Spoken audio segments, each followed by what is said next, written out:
Physics with Deepak Kumar में आपका स्वागत है। और आज इस वीडियो में हम थर्मोडायनेमिक्स मतलब ऊष्मागतिकी के इम्पॉर्टेंट फॉर्मूले और उन टॉपिक्स में से न्यूमेरिकल कैसे आते हैं उसके बारे में डिस्कशन करेंगे। वीडियो ज़्यादा बड़ा नहीं होगा, लेकिन शॉर्ट में सारे टॉपिक्स के फॉर्मूले और वो किस टाइप के न्यूमेरिकल जनरेट कर सकते हैं उसको हम लोग एक्सप्लेन करने वाले हैं। वीडियो को अगर आप लास्ट तक देखते हैं तो ये जितने भी फॉर्मूले आपके बोर्ड पर आपको नाम से मैंने पहले लिख करके रखा है ताकि आपका टाइम ज़्यादा कंज्यूम ना हो। मैं आपको फॉर्मूला भी याद कराते जाऊंगा और क्वेश्चंस कैसे बन सकते वो भी आपको हिंट देते चले जाऊंगा। तो अगर आप इस चैनल पर नए हैं तो चैनल को सब्सक्राइब कर लीजिए, बेल आइकन को प्रेस कर लीजिए। इस वीडियो में आपको फॉर्मूला भी याद हो जाएगा। इस थर्मोडायनेमिक्स का मतलब ऊष्मागतिकी का टोटल जितने भी फॉर्मूलेज अवेलेबल है उसको हम दो पार्ट में कवर करेंगे। पार्ट 1 का ये वीडियो अवेलेबल है। पार्ट 2 में हम लोग इंजन वाला पोर्शन करेंगे जहां कार्नो इंजन, समतापी प्रक्रम, इस टाइप के फॉर्मूले के बारे में बात करेंगे। आज हम लोग बेसिक थर्मोडायनेमिक्स जो है, जो कि पूरी तरह से फॉर्मूले बेस है, तो जहाँ से न्यूमेरिकल डायरेक्टली आते हैं उसके ऊपर बात करने जा रहे हैं। तो सबसे पहली चीज़ बात करते हैं कि ताप सूत्र क्या होता है, किस टाइप से न्यूमेरिकल इसमें बन सकते हैं वो देखेंगे। तो ताप सूत्र आपको पता है C/5 is equal to F-32/9 is equal to K-273 divided by 5 that is R/4। आपको पता है C का मतलब सेल्सियस, F का मतलब डिग्री फॉरेनहाइट, K का मतलब केल्विन और R का मतलब रोमर स्केल होता है। ठीक है, इसमें आपको एक चीज़ और बता दूँ, इसमें दो टाइप के न्यूमेरिकल आते हैं। मतलब इस फॉर्मूले से आपको दो टाइप के न्यूमेरिकल आते हैं।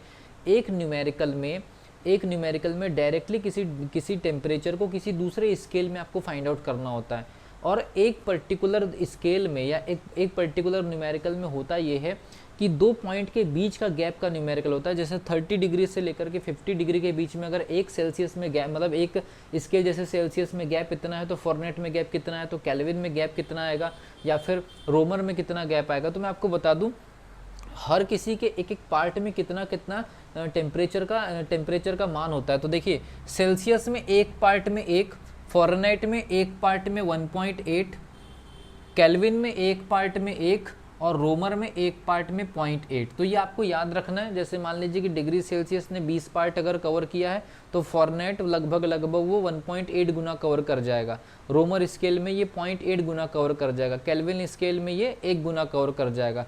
तो ये आपको ये याद रखना है। तो यहाँ से फॉर्मूला और दो न्यूमेरिकल, डायरेक्ट न्यूमेरिकल और साथ में ये वाला। उसके बाद बात करते हैं ताप वृद्धि गुणांक। तो ताप वृद्धि गुणांक बेसिकली हमारे पास में तीन प्रकार के होते हैं। एक होता है आपका रेखीय प्रसार गुणांक, मतलब रेखीय प्रसार गुणांक, क्षेत्रीय प्रसार गुणांक और आयतन प्रसार गुणांक। तो एक देखिए अल्फा जो होता है वो होता है आपका डेल्टा L/L इंटू आपका टेम्परेचर।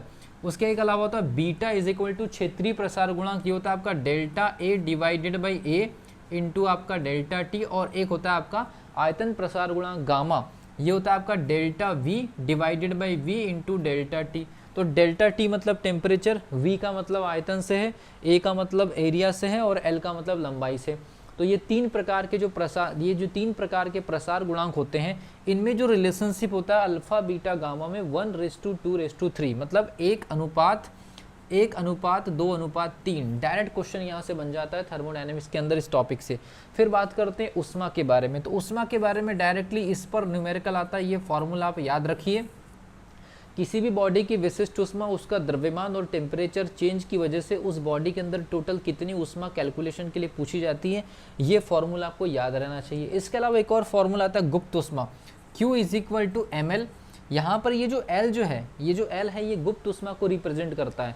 तो यहाँ पर कई बार आपको किसी बॉडी को सप्लाई की गई उष्मा दी जाती है और उस बॉडी को उष्मा देने की वजह से उसकी जो अवस्था में जो परिवर्तन आता है उसका पूरा का पूरा मास दे दिया जाता है। तो आपको गुप्त उष्मा कैलकुलेट करने को दिया जाता है। तो आपको बता दूं, जैसे मान लीजिए कि पानी का जो गलनांक है या पानी के गलन की जो गुप्त उष्मा होती है वो होती है आपकी 80 कैलोरी प्रति ग्राम, 80 कैलोरी प्रति ग्राम।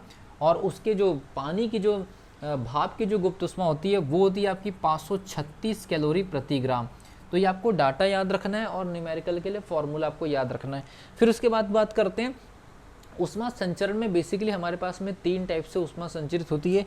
एक आपका संवहन होता है, एक आपका चालन होता है, एक विकिरण होता है। विकिरण में वैरायटी है वो आपको बताऊंगा। न्यूटन का शीतलन नियम में फॉर्मूला कैसे काम करेगा, और उष्मा गुणांक। तो ये जो ऊष्मा गुणांक है ये कैसे कार्य करता है इस वीडियो में देखने वाले हैं। तो संवहन के लिए, जैसे मान लीजिए संवहन के लिए मान लीजिए कि अगर इस प्रकार से अगर किसी सतह पर अगर द्रव फ्लो हो रहा है, अगर गर्म द्रव फ्लो हो रहा है तो कितनी हीट फ्लो होगी, तो वो उसके लिए फॉर्मूला है Q/T = HA/dt। तो dt का मतलब टेम्परेचर, a का मतलब कितने क्षेत्रफल पर से कोई लिक्विड या द्रव फ्लो हो रहा है, गर्म उसका एरिया पूरा क्षेत्रफल, और h जो होता है वो होता है संवहन गुणांक, और Q/T का मतलब यहाँ पर है ऊष्मा प्रवाह की प्रति सेकंड दर। तो हम हमेशा याद रखिए संवहन में या चालन में हमेशा प्रति सेकंड ऊष्मा प्रवाह की दर ज्ञात करते। कई बार थ्योरेटिकल क्वेश्चन भी पूछा गया है, तो आपको ये न्यूमेरिकल के लिए आपको मतलब डेटा दिए जाएंगे। न्यूमेरिकल के अंदर संवहन गुणांक का मान, क्षेत्रफल का मान दिया जाएगा और तापांतर दिया जाएगा, ठीक है। देन उसके बाद बात करते हैं चालन के लिए।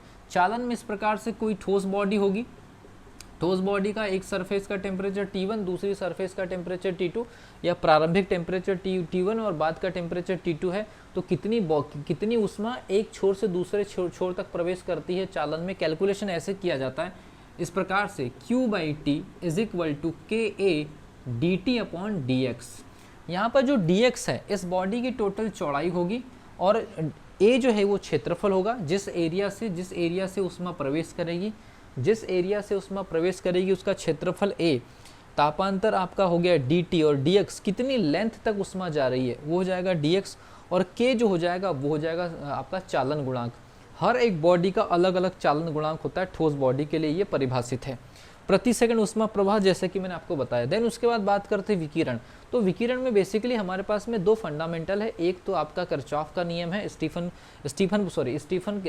किरचॉफ का नियम, और एक हमारे पास में है विन का नियम। तो विन का नियम का जो फॉर्मूला है वो है आपका T maximum into lambda minimum = B, और यहाँ पर B जो है वो है विन नियतांक, जिसकी वैल्यू होती है 2.88 इंटू 10⁻³ केल्विन इंटू मीटर।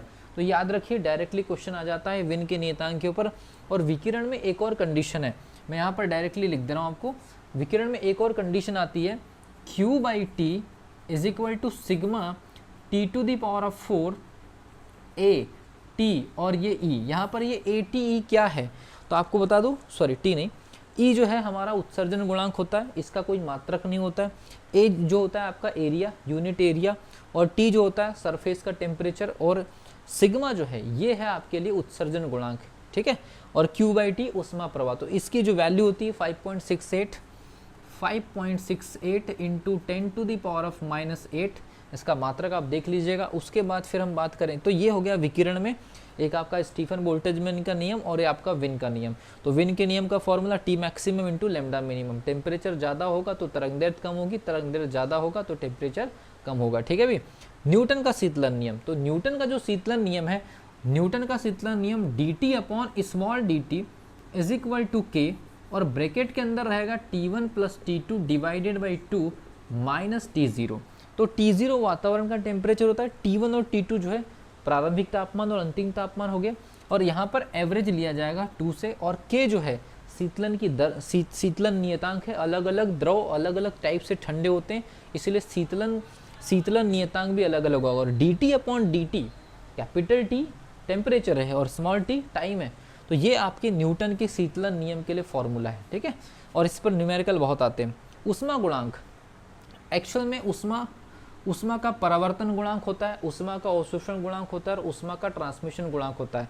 तो परावर्तन गुणांक R से प्रदर्शित किया जाता है, R से। इसके अलावा अवशोषण गुणांक को हम A से प्रदर्शित करते हैं, और एक होता है आपका ट्रांसमिशन या पारगमन गुणांक, उसको हम T से प्रदर्शित करते हैं। इन सभी का योग कितना होता है, 1 होता है। तो ये आपको क्या काम किया जाएगा, किसी 2 का वैल्यू दे दिया जाएगा, और एक एक्स्ट्रा जो अननोन क्वांटिटी रहेगी उसको आपको फाइंड आउट करना पड़ेगा।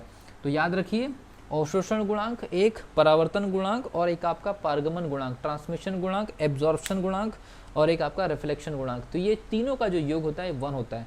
और इस पूरे बोर्ड के अंदर जितने भी फॉर्मूले आपके सामने अवेलेबल है, ये मान करके चलिए कि एग्जामिनेशन में यहाँ से क्वेश्चन पूछे ही जाएंगे।